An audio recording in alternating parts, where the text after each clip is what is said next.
Hello everybody, my name is Ollie. I'm a junior doctor living and working in the UK as part of the NHS, and welcome back to my YouTube channel. It's been a little while, longer than I expected, the reason being that I've completely rebuilt and changed my YouTube recording setup, but I'm back with a fresh new trim and more drip than a leaking tap. This is a bit of a life updatey type one, if you will. Lots of messages increasingly asking me what I'm doing at the moment, kind of what comes next. I think it's really most sensible to start with where I am right now, which is halfway through my second placement of my foundation year 2, or halfway through the 5th of my 6 total rotations of the foundation program, so really slowly getting towards the end. Just a really quick summary for those who don't understand how this works, especially if you're a medical student or thinking about going to medical school.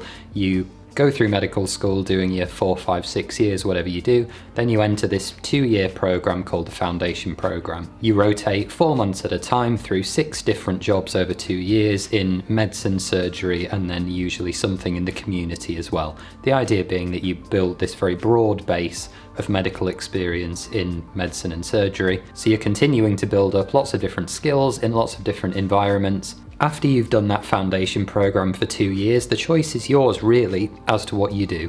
By and large, as a very broad approach to things, what you would then usually do is go into something called core training, which focuses you down into just medicine, just surgery, or something else for a specialty that doesn't neatly fit into those boxes. Do a few years of that, and eventually then apply for dedicated specialty training, become a registrar, and then you work towards being a consultant in one specialty. So coming back to how this applies to me, I'm now getting to the end of that very first part of the foundation program. And come August of this year, August 2023, I will hopefully finish that program, be released from my training program, or as some people might call it, unemployed. So what's actually coming next for me? Have I applied for any kind of further training? Well, no, actually I haven't. So unlike some of my colleagues, admittedly a minority, but some of my colleagues have at this point in the year applied for specialty training. So they will finish in August 2023 and then continue and become a specialty trainee or a core trainee or whatever. I haven't opted to do that. And I think actually from talking to people, the vast majority of people at my stage haven't applied for that either. And there are lots of things you can do. Some people take time out to go traveling, do something else entirely outside of medicine for a year, to teach, even just to locum, so they might want to continue working full time but earning 3 or 4 times the pay. The point is that it's a natural break point, this end of F2, to kind of slow down, take stock of everything and decide ultimately what it is you're going to do. What exactly will I be doing? Well, at this point in time, as of recording, the start of February, I don't actually know. What I do know, and the reason why I haven't applied for training, is that I'm ready for a break, basically, from being on the treadmill. As lots of you know, I did my A-levels, then I did an undergraduate 3-year science degree, then immediately I went to medical school, did 4 years of accelerated graduate entry medicine, then I've done 2 years of the foundation program, and it's just essentially been this constant conveyor belt moving towards the next thing. And I'm now kind of finally in a position where I don't have to do that anymore, and I can actually wrest back a bit of control over the direction of my life for a year or 2. And what I want to do, or what the rough plan is essentially this. As lots of you know, career-wise, clinically, I want to do neurosurgery. Through medical school, I was exposed to it by a very kind neurosurgical registrar, and I kind of got hooked on it. That was the specialty that I'm like, yes, this is what I like, this is what I want to do. And have worked very, very hard, as lots of people do, in this situation, doing all of the extra things that you have to do, doing publications, presentations, research, QI, audit, going for prizes, all of these extra things. And equally, it's probably the toll of doing all of these things on top of medical education, on top of working as a doctor, that has kind of tired me out and made me so ready for a break. And I think that's okay, you know, to take stock of things. Hard work is hard work, but we do need a break from time to time. But the other perhaps peculiar situation that I find myself in is that although it's what I really want to do, I don't actually have that much clinical experience in it. For example, although I really wanted to do an academic foundation program, which I applied for and was successful, there are no academic foundation programs in my deanery, the deanery that I wanted to come to, that have or offer neurosurgery as a job rotation. And although I've tried to kind of move things around and wrangle things so that I could get a bit more of that experience, it's just not been an option with the way the program works. And what that means is that I don't have an awful lot of experience as a neurosurgery junior at the SHO level, which is really what would be helpful in getting through national selection and getting a training number. You know, I've done all of the things that lots of people do. I've spent plenty of time shadowing, been in theatre on the wards, I've worked locum shifts as a neurosurgery junior and really enjoyed that, but not ever as part of an embedded consistent team, which is what I would really like. And so essentially what am I hoping to do? Well, I'm applying for lots of these jobs they're called various things, but the generic term for them is what's called a junior clinical fellow post. These are more sort of roughly defined F3 years in neurosurgery for people in exactly this kind of position. It means that you're attached to a department,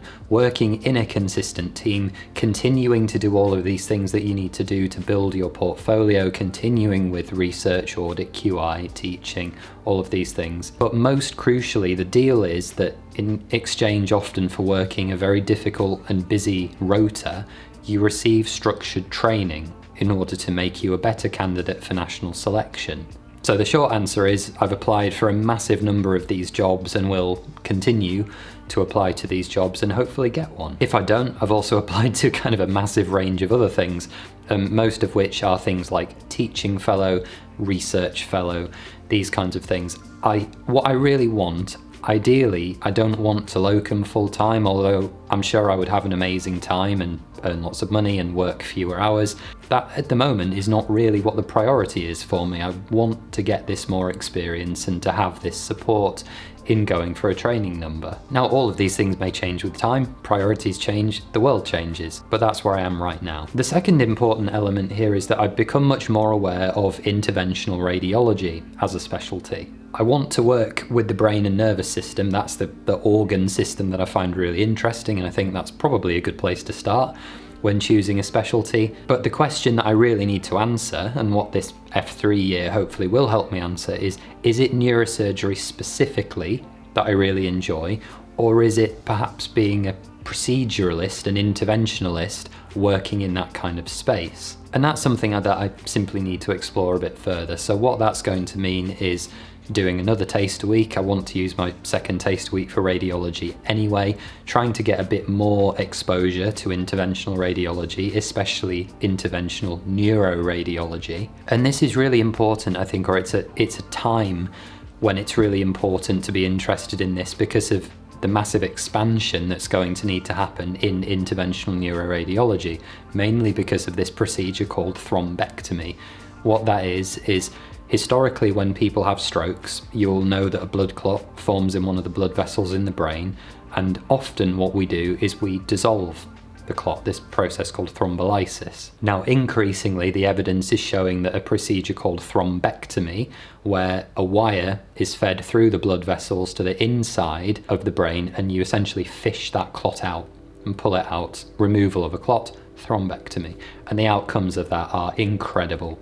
Absolutely incredible in preventing future deleterious effects to these patients. The people that do that are interventional neuroradiologists. The really good analogy to draw from, it's like cardiologists going into the heart and picking out clots when someone's had a heart attack. It's exactly like that, but for the brain. And the third thing to think about, and this is obviously as important as anything else, is life stuff. What do you prioritize in life? Myself and my girlfriend, for example, want to live together. We've been together for just over 2 years now, but because of med school and me moving away for foundation program, we've been living away from each other for all of that time. So we're both now working as doctors at different ends of the country. So the idea of us living together is now a much higher priority thing that we want to do. You know, we want to move forward with our lives and progress our relationship as you do. But the problem with medical careers is you're often very limited as to where you can actually live, and applying for training means that you can get flung to any random part of the country and very little is often in your control. So given that I'm now obviously having what is an organic break in training, an opportunity to